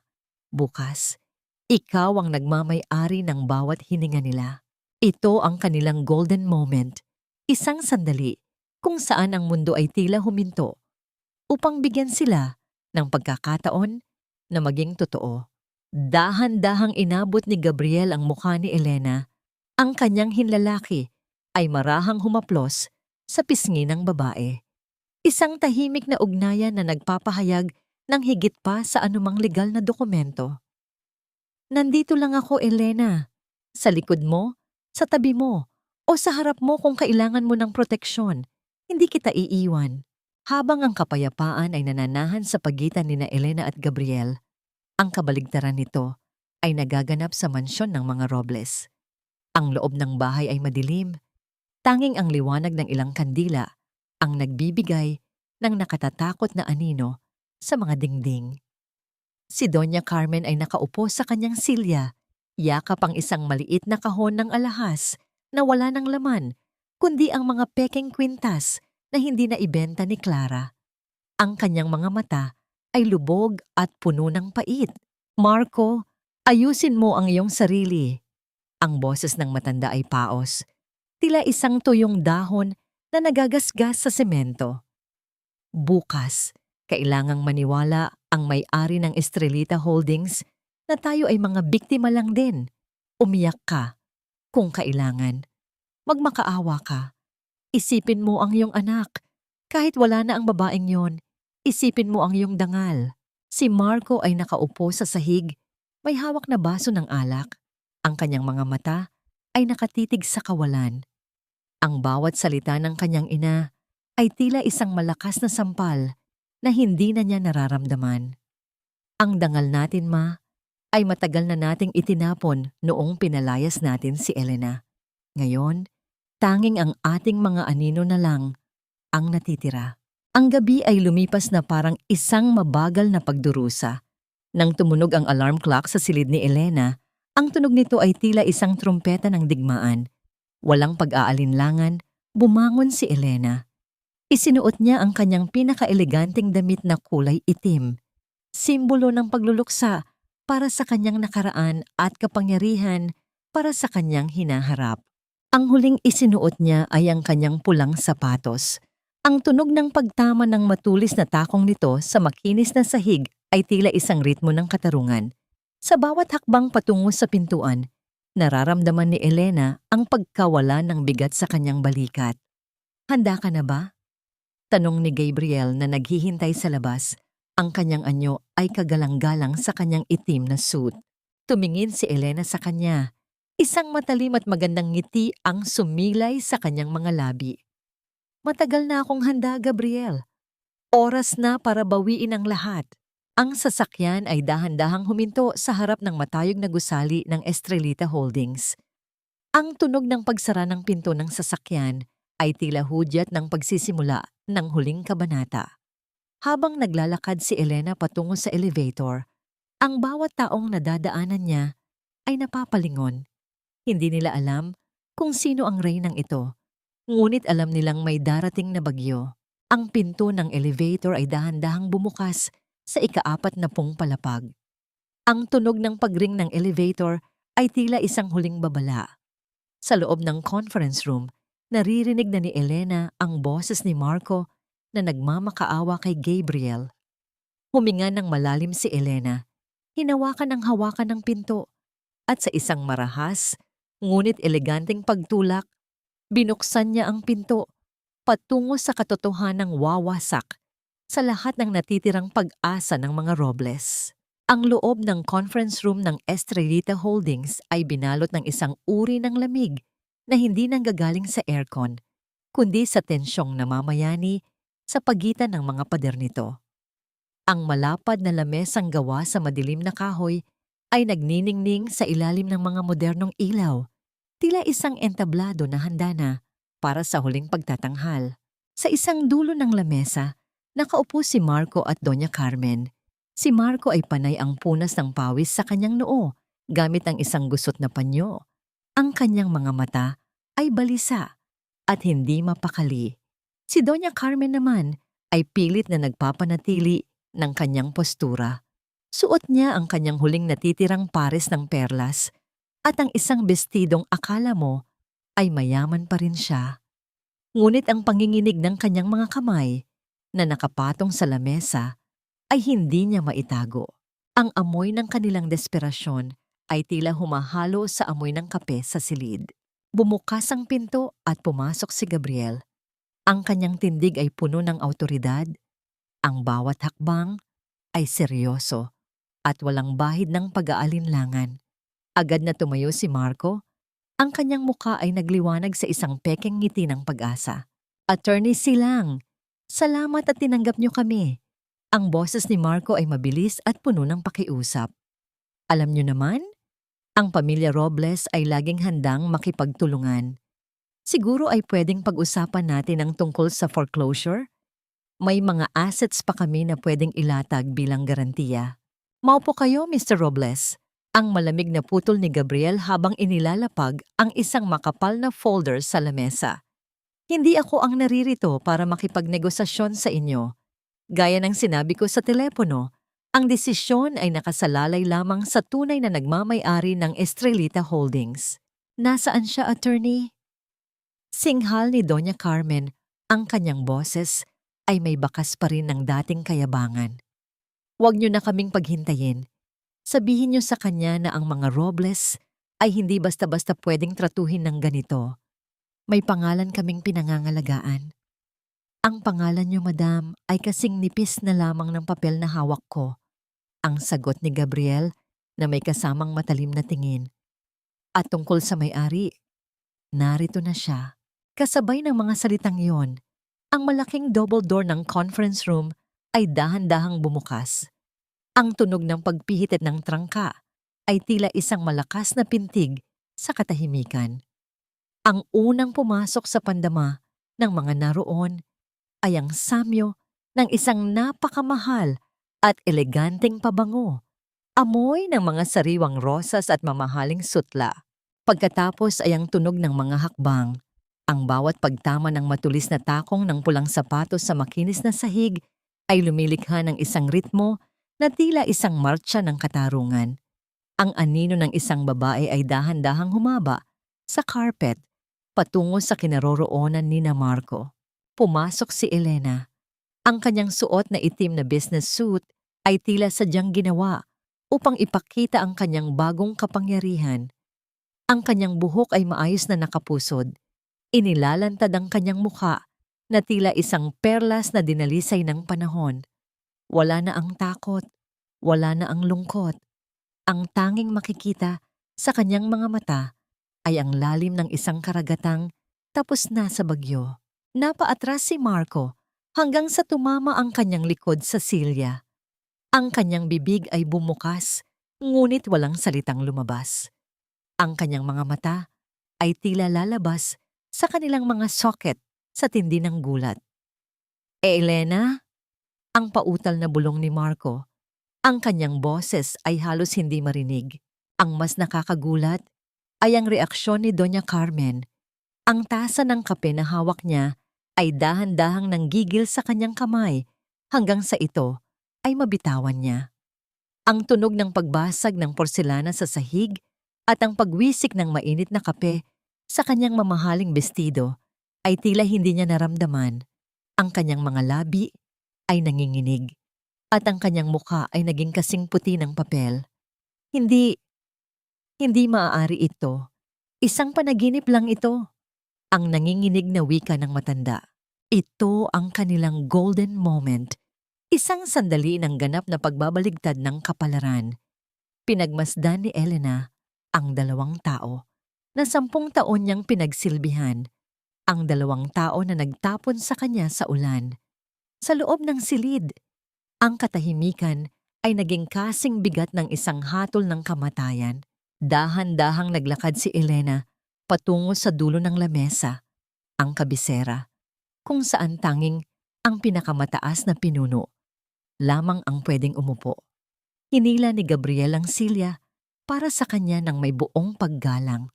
Naupo si Elena.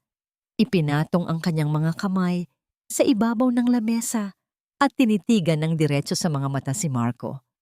Ang lamig sa kanyang tingin ay sapat na upang panghinaan ng tuhod ang sino mang lalaki. Narinig ko na kailangan niyo raw akong kausapin tungkol sa inyong utang, ang simula ni Elena. Ang kanyang boses ay malumanay, parang isang malambing na kanta, ngunit ang bawat salita ay tila isang matalim na karayom na tumutusok sa dangal ng mga Robles. Elena, anong biro ito? Saan mo nakuha ang lahat ng ito? Nagnakaw ka ba? Ang desperadong hirit ni Marco, sinusubukang humanap ng paraan upang ibalik ang kanyang kontrol. Tumingin si Elena kay Gabriel at pagkatapos ay muling bumaling kay Marco na may kasamang matalim na ngiti. Ang tanging nanakaw sa silid na ito, Marco, ay ang 10 taon ng aking buhay na kinuha niyo. Ang lahat ng nakikita niyo rito, ang gusaling ito, ang kumpanya niyo, at maging ang mansyong tinutulugan niyo, ay binili ng aking dugo at pawis na hindi niyo kailanman pinahalagahan. Elena, anak, pamilya tayo. Ang pagsingit ni Doña Carmen, ang kanyang boses ay puno ng pekeng tamis at panginginig. Alam mo naman, na minsan ay nagkakaroon lang ng Hindi pagkakaunawaan. Huwag niyo akong tawaging anak. Ang malamig na putol ni Elena. Ang kanyang boses ay tumaas ng bahagya na tila isang babala. Dahil ang isang ina ay hindi nagtatapon ng kanyang anak sa kalsada habang bumubuhos ang ulan. Tumayo si Marco. Nanginginig ang buong katawan. Sino ka ba talaga, Elena? Anong balak mo sa amin? Huminga ng malalim si Elena. Sumandal sa kanyang silya at tiningnan ang mga dokumento sa harap niya. Ako ang may-ari ng bawat hininga niyo ngayon, Marco. At narito ako upang maningil. Ang bawat segundo ng katahimikan sa loob ng conference room ay tila isang mabigat na pasanin na unta-unting dumudurog sa balikat na Marco at Doña Carmen. Ang amoy ng napanis na kape sa sahig ay humahalo sa amoy ng malamig na pawis ni Marco. Nakatitig lamang si Elena sa kanyang dating asawa. Ang kanyang mga mata ay walang bakas ng galit. Tanging ang isang uri ng pagkasuklam na mas masakit pa kaysa sa sampal. Elena, makinig ka. Alam kong marami kaming pagkakamali. Ang panginginig ng boses ni Marco ay tila isang sirang plaka. Sinubukan niyang abutin ang kamay ni Elena sa ibabaw ng lamesa. Isang desperadong kilos upang gamitin ang dating ugnayan nila. Pero pamilya pa rin tayo. Ang lahat ng ito, ang kumpanya, ang mansyon, pinaghirapan natin ito ng magkasama, hindi ba? Isang mahina at mapait na tawa ang kumawala sa mga labi ni Elena. Dahan-dahan niyang inilayo ang kanyang kamay bago pa man ito mahawakan ni Marco. Pinaghirapan natin. Marco, ang tanging ginawa mo sa loob ng 10 taon ay ang magsuot ng magagandang suit at magpanggap na ikaw ang utak ng kumpanya habang ako ang nagpupuyat sa pag-aayos ng iyong mga palpak na kontrata. Nung pinalayas niyo ako, hindi lang asawa ang itinapon niyo. Itinapon niyo ang mismong pundasyon na nagpapatayo sa inyong pangalan. Elena, anak, huwag kang magsalita ng ganyan. Singhal ni Doña Carmen. Ang kanyang boses ay puno ng pekeng pagsisisi habang pilit na pinupunasan ang kanyang bestido gamit ang nanginginig na mga daliri. Inamin namin, nagpadala kami sa bugso ng damdamin dahil sa kagustuhan naming magkaapo. Pero ngayong alam na nating niloko lang tayo ni Clara, maaari na nating ayusin ang lahat. Bumalik ka na sa mansyon. Kalimutan na natin ang lahat ng nangyari. Tumingin si Elena kay Gabriel, na nooy nakatayo sa kanyang tabi na tila isang matatag na bantay. Tumango si Gabriel at inilapag ang isang makapal na dokumento sa tapat ni Doña Carmen. Ang mansyon na sinasabi niyo, Madam, ay hindi na inyo. Ang malamig na paliwanag ni Gabriel, dahil sa mga hindi nabayarang utang at sa foreclosure order na nilagdaan ng korte, ang Estrelita Holdings na ang opisyal na nagmamay-ari ng lupain at ng gusali. At ang utos ng aking kliyente ay malinaw. Ano ang ibig mong sabihin? Ang tanong ni Marco. Ang kanyang mga mata ay nanlalaki sa takot. Mayroon kayong 24 na oras para lisanin ang mansyon. Wika ni Elena, ang kanyang boses ay matatag at walang bahid ng pag-aalinlangan. Eksaktong 24 na oras, ang parehong haba ng oras na ibinigay niyo sa akin noong gabi ng anibersaryo natin. Elena, hindi mo pwedeng gawin ito sa amin. Saan kami pupunta? Sigaw ni Marco habang tumatayo. Ang kanyang mukha ay mapula sa pinaghalong galit at desperasyon. Sinubukan niyang lumapit kay Elena, ngunit bago pa siya makalampas sa lamesa, mabilis na humarang si Gabriel. Ang malakas na pagtayo ni Gabriel ay nagdulot ng tunog ng pag-atras ng silya sa sahig, isang babala na hindi dapat baliwalain. Huwag mong susubukang lumapit sa kanya, Mr. Robles. Ang babala ni Gabriel. Ang kanyang boses ay tila isang kulog na nagpatahimik sa silid. Ito ang kanilang golden moment. Isang sandali kung saan ang katarungan ay hindi na lamang isang salita. Kinuha ni Marco ang baso ng tubig sa lamesa dahil sa tuyong lalamunan. Ngunit bago pa niya ito maiangat, dahan-dahang iniurong ni Elena ang baso papalayo sa kanya. Kahit ang tubig na iniinom mo ngayon, Marco, ay binili ko. Ang mahinang wika ni Elena habang tinititigan ang nanginginig na kamay ng dating asawa. Wala ka ng pag-aari sa silid na ito. Wala ka ng pag-aari sa buhay ko. Napasandal si Marco sa kanyang silya, tila isang lobong nawalan ng hangin. Sa tabi niya, si Doña Carmen ay tuluyan ng bumigay. Ang matandang ginang, na dating puno ng kayabangan, ay dahan-dahang nadulas mula sa kanyang silya patungo sa sahig. Ang tunog ng kanyang pagluhod at ang pagtama ng kanyang mga tuhod sa carpet ay naging hudyat ng kanyang huling pagkatalo. Elena, parang awa mo na. Huwag mo kaming pabayaan sa kalsada. Ang pagmamakaawa ni Doña Carmen, ang kanyang mga luha ay naglalawa na sa kanyang pisngi. Sinisira ang kanyang makapal na makeup. Magiging mabuti na akong biyenan sa'yo. Gagawin ko ang lahat, basta't huwag mo lang kaming kunan ng matitirhan. Pinagmasdan sila ni Elena. Ang 2 taong dating kinatatakutan niya. Ang 2 taong naging dahilan ng kanyang mga gabing walang tulog. Wala siyang naramdamang saya sa kanilang pagluhod, tanging ang isang malalim na pakiramdam ng paglaya. Ang tanikala ng utang na loob at hiya na nagkadena sa kanya sa loob ng 10 taon ay tuluyan na palang naputol. Ang pagpapatawad ay hindi nangangahulugan ng pagbabalik sa dati. Ang huling wika ni Elena habang tumatayo. Kinuha niya ang kanyang bag at tumingin kay Gabriel. Attorney, pakitapos na ang mga dokumento. Pagod na ako sa ingay ng mga taong ito. Lalakad na sana si Elena, palabas nang biglang sumigaw si Marco mula sa kanyang kinauupuan. Akala mo ba ay magiging masaya ka kasama ang abogadong yan? Ginigamit ka lang din niya para sa pera mo, Elena. Pare-pareho lang tayo. Napatigil si Elena sa may pintuan. Hindi niya nilingon si Marco. Sa halip naramdaman niya ang kamay ni Gabriel na maingat na humawak sa kanyang siko, isang hawak na puno ng respeto at proteksyon. Maaring pareho kayo ng tingin sa mundo, Marco. Ang sagot ni Elena nang hindi lumilingon. Pero hindi kayo pareho ng puso. At iyon ang dahilan kung bakit nasa sahig ka ngayon habang ako ay malaya na. Ang tunog ng pagsara ng mabigat na pinto ng conference room ay tila isang malakas na tuldok sa mahabang kabanata ng pagdurusa ni Elena. Sa loob, naiwan ang mag-inang Robles na tila mga aninong nawalan ng liwanag.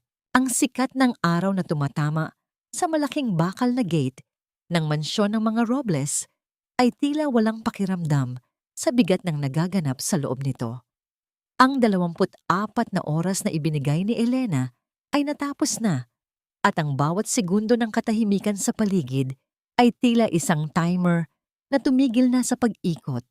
Wala nang mga bulaklak na maayos na nakatanim. Wala na ang kislap ng mga bintana. Ang mansyon ay tila isang kalansay ng dating karangyaan. Sa tapat ng gate, nakatayo ang 3 maleta. Mga maletang puno ng mga lumang damit at ilang personal na gamit na pinayagan ni Elena na dalhin. Si Marco ay nakatayo sa tabi ng kanyang ina. Ang kanyang mga balikat ay bagsak at ang kanyang paningin ay nakapako sa semento. Ang kanyang mukha ay tila tumanda ng 10 taon sa loob lamang ng isang gabi. Sa tabi niya, si Doña Carmen ay nakabalot sa isang lumang shawl. Ang kanyang mga mata ay namamaga at ang kanyang bibig ay nakatikom. Tila wala ng lakas na maglabas ng kahit isang salita ng panunumbat. Ang mga kapitbahay sa eksklusibong subdibisyon ay dahan-dahang lumalabas sa kanilang mga balkonahe. Ang kanilang mga bulungan ay tila tunog ng mga tuyong dahon na hinihipan ng hangin. Ang hiya na kinatatakutan ni Doña Carmen ay tuluyan ng lumamon sa kanila. Ito ang kabaligtaran ng gabi ng anibersaryo. Ngayon, sila naman ang nakatayo sa labas habang ang mundo ay nanonood sa kanilang pagbagsak. Isang itim na sasakyan ang dahan-dahang huminto sa tapat nila. Bumukas ang pinto at lumabas si Elena, kasunod si Gabriel. Ang tunog ng mga hakbang ni Elena sa kalsada ay matatag at puno ng dignidad. Huminto siya sa harap ni Marco, ngunit hindi siya tumingin dito nang may puot. Ang kanyang tingin ay tila isang malalim na lawa. payapa, at walang kahit anong alon ng emosyon. Elena, ang mahinang tawag ni Marco. Ang kanyang tinig ay nanginginig. Saan? Saan kami pupunta? Wala kaming matitirhan. Ang mundo ay malawak, Marco. Ang payapang sagot ni Elena. Nahanap ko ang daan ko sa gitna ng ulan. Sigurado akong mahahanap niyo rin ang sa inyo kung magsisimula kayong maging totoo sa inyong sarili. Sa sandaling iyon, isang puting taxi ang huminto sa di kalayuan. Bumaba si Clara, ngunit hindi upang tulungan si Marco. Kinuha lang niya ang kanyang huling gamit na naiwan sa guardhouse at tumingin kay Marco nang may pangungutya. Sabi ko naman sa iyo, Marco, hindi tayo talo. Good luck sa bago mong buhay na mahirap. Wika ni Clara bago mabilis na sumakay muli sa taxi at umalis nang hindi lumingon. Ang huling betrayal ni Clara ay tila huling pako sa krus na pinapasan ni Marco. Ito ang kanilang golden moment, isang sandali ng ganap na paglaya. Dahan-dahang itinaas ni Elena ang kanyang kanang kamay. Tiningnan niya ang kanyang lumang singsing sa kasal na matagal na niyang hindi maalis-alis dahil sa takot at pangungulila. Sa harap ni Marco, dahan-dahan niyang hinubad ang singsing. Walang pag-aalinlangan, walang luhang pumatak. Ang tunog ng pagbagsak ng gintong singsing sa loob ng basurahan sa tabi ng gate ay tila hudyat ng pagputol ng huling kadena ng kanyang pagkakaalipin. Tapos na ang lahat, Marco. Tapos na ang lahat, madam. Wika ni Elena habang tumatalikod. Naramdaman ni Elena ang isang mainit na kamay na humawak sa kanyang siko. Lumingon siya at nakita ang nakangiting mukha ni Gabriel. Ang liwanag ng araw ay tumama sa kanilang dalawa, nagbibigay ng isang aura ng pag-asa. Saan mo gustong pumunta ngayon, Elena? Ang malambing na tanong ni Gabriel, ang kanyang boses ay puno ng pangako ng isang bagong simula. Tumingin si Elena sa abot-tanaw, sa kalsadang patungo sa San Isidro, sa lugar kung saan niya nahanap ang kanyang sarili. Sa hinaharap, Gabriel, sa hinaharap na wala ng anino ng kahapon. Sumakay sila sa sasakyan at dahan-dahang lumayo. Iniwan ang mansyong Robles na unti-unti nang naglalaho sa kanilang paningin. Sa loob ng sasakyan, ang katahimikan ay puno ng musika ng kapayapaan. Hinawakan ni Gabriel ang kamay ni Elena at sa pagkakataong ito, hindi na bumitaw si Elena. Ang kanilang mga daliri ay nagkabit-kabit. Tila isang bagong pundasyon na mas matibay kaysa sa anumang yaman sa mundo. Isang taon ang mabilis na lumipas, gaya ng banayad na pag-agos ng ilog sa San Isidro pagkatapos ng mahabang panahon ng tag-ulan. Ang amoy ng sariwang lupa at ang samyo ng mga namumukadkad na rosas ay humahalimuyak sa paligid ng Estrelita Foundation, isang tahanan para sa mga kababaihang naging biktima ng pang-aabuso at kawalang katarungan. Dito, ang bawat sulok ay puno ng liwanag at ang bawat pader ay saksi sa mga kwento ng muling pagbangon. Nakatayo si Elena sa gitna ng malawak na hardin, hawak ang isang baso ng mainit na tsa. Ang kanyang mukha ay wala ng bakas ng pait. Ang bawat linya sa kanyang mukha ay nagpapakita ng isang uri ng kapayapaang tanging ang panahon at pagtanggap lamang ang makakapagbigay. Wala na ang itim na business suit. Suot niya ang isang simpleng puting bestido na sumasayaw sa ihip ng hangin. Isang hapon, habang naglalakad siya sa bayan para bumili ng ilang kagamitan, nakita niya ang isang pamilyar na anino.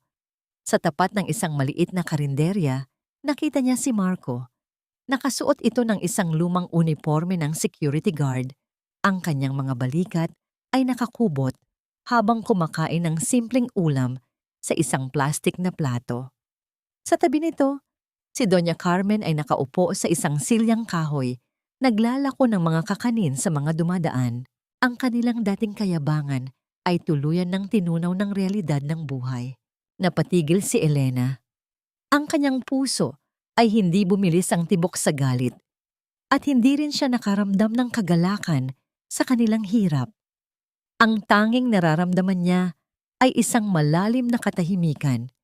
Nang magtagpo ang kanilang mga mata, Mabilis na iniwas ni Marco ang kanyang tingin sa tindi ng hiya, habang si Doña Carmen ay tila naging isang estatwa sa pagkagulat. Hindi sila nilapitan ni Elena, hindi siya nagbitiw ng kahit anong salita. Ang paglampas niya sa kanila nang hindi lumilingon ay ang kanyang huling pagpapatawad. Hindi dahil karapat-dapat sila, kundi dahil karapat-dapat ang kanyang kaluluwa sa kapayapaan.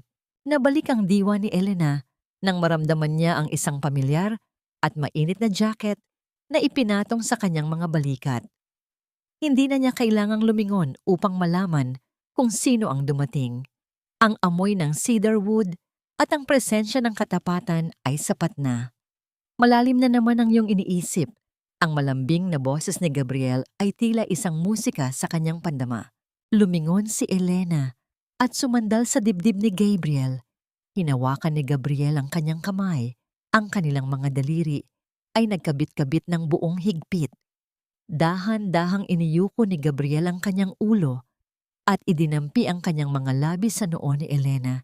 Isang halik na puno ng pangako ng katapatan at walang hanggang pag-aalaga.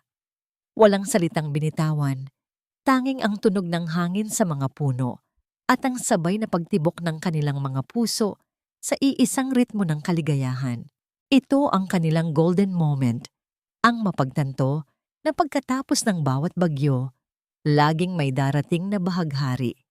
Ang tunog ng tawanan ng mga babae sa loob ng foundation ay tila isang himig ng tagumpay. Sa dulo ng lahat, natutunan ni Elena na ang tunay na yaman ay hindi matatagpuan sa mga titulo ng lupa o sa laki ng kumpanya, kundi sa kakayahang muling buuin ang sarili mula sa abo ng nakaraan. Salamat, Gabriel. Dahil sa iyo, nahanap ko ang daan pabalik sa aking sarili. Bulong ni Elena habang pinagmamasdan ng papalubog na araw na nagbibigay ng kulay ginto sa buong paligid. Wala kang dapat ipagpasalamat, Elena. Ikaw ang naglakad sa daan na yon.